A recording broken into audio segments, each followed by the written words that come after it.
बाहेरून कपड्याचं दुकान, आतमध्ये अंमली पदार्थाचा कारखाना आणि एक उच्च शिक्षित तरुण। नक्की ठाणे पोलिसातील अंमली पदार्थ विरोधी पथकाने उत्तर प्रदेशातील अंमली पदार्थाचा कारखाना कसा उद्ध्वस्त केला, पोलीस तिथपर्यंत कसे पोहोचले आणि पोलिसांनी ही कारवाई कशा प्रकारे केली पाहणार आहोत या व्हिडिओच्या माध्यमातून। त्यासाठी हा व्हिडिओ शेवटपर्यंत पहा। नमस्कार, मी रणजित इंगळे, तुम्ही पाहताय लोकमत।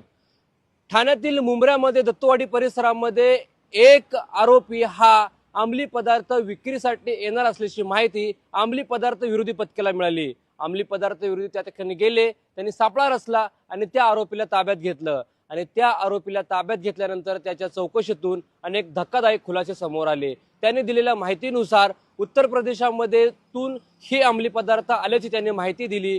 ठाणे पोलिसातील अंमली पदार्थ विरोधी पथक हे उत्तर प्रदेशामध्ये गेलं। त्यांनी वेषांतर करून 5 दिवस वेषांतर करून तिथल्या संपूर्णपणे परिसराची आखणी केली। त्यांनी तिथली पाहणी केली आणि त्या पाहणीतून असं लक्षात आलं की बाहेरून दिसण्यासाठी एक कपड्याचं दुकान आहे, तर आतमध्ये हा अंमली पदार्थाचा कारखाना असल्याचं त्यांच्या लक्षात आलं।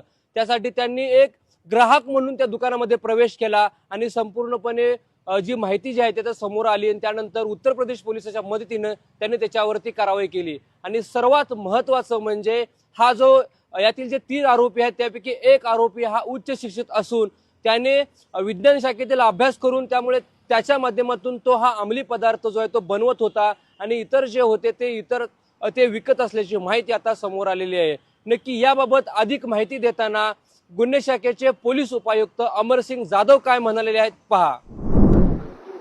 गुन्हे शाखेच्या अंमली पदार्थ विरोधी पथकाला माहिती मिळाली होती की मुंब्र्यामध्ये एक इसम अंमली पदार्थ विकण्यासाठी येणार होता। त्या अनुषंगाने अंमली पदार्थ विरोधी पथकाचे प्रमुख पोलीस निरीक्षक C Maske, PSI Nilesh More, PSI Bhosale, API Gavit आणि त्यांच्या टीमने ACP क्षीरसागर यांच्या मार्गदर्शनामध्ये सापळा आयोजित केला। त्या अनुषंगाने देवन शर्मा या इसमाला ताब्यात घेतलं। त्याच्याकडून 336 ग्रॅम वजनाचा MD हा अंमली पदार्थ जप्त केला, ज्याची किंमत अंदाजे 67,20,000 रुपये आहे।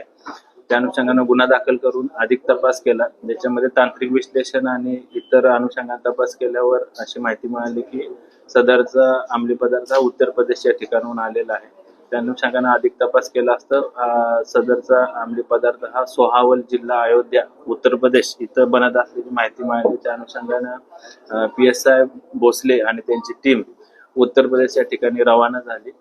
तेथील स्थानिक जे स्पेशल टास्क फोर्स आहे STF पथक यांची मदत घेऊन सोहावल जिल्हा अयोध्या उत्तर प्रदेश या ठिकाणी आमची टीम पोहोचली। तिथं वेषांतर करून आणि रेकी करून गोपनीय माहिती घेऊन स्थानिक पथकाच्या मदतीनं मोहम्मद कयूम हा कपडे विक्रीचा व्यवसाय करतो, त्याचं दुकान आहे, त्या दुकानाच्या पाठीमागे अंमली पदार्थ किंवा MD बनवण्याचा कारखाना असल्याची खात्रीशीर माहिती मिळाल्यानंतर स्थानिक पथकाच्या मदतीने कायदेशीर कारवाई केली। जप्ती आणि पंचनामा सर्व केला, सीज केला, ज्याच्यामध्ये आपल्याला 1,62,00,000 मुद्देमाल मिळाला, ज्याची आतापर्यंत जेवढे जप्त झालेले आहे त्याची किंमत 2,30,00,000 आपल्याला एकूण MD अंमली पदार्थ आणि बनवण्याचे साहित्य असं मुद्देमाल मिळालेला आहे। त्या अनुषंगानं आमच्या टीमनं कारवाई केली आणि मोहम्मद कयूम, बिपिन पटेल या 2 आरोपींना कारखान्यामधून अटक केली, ज्यांची पोलीस कस्टडी 3 मे पर्यंत आहे।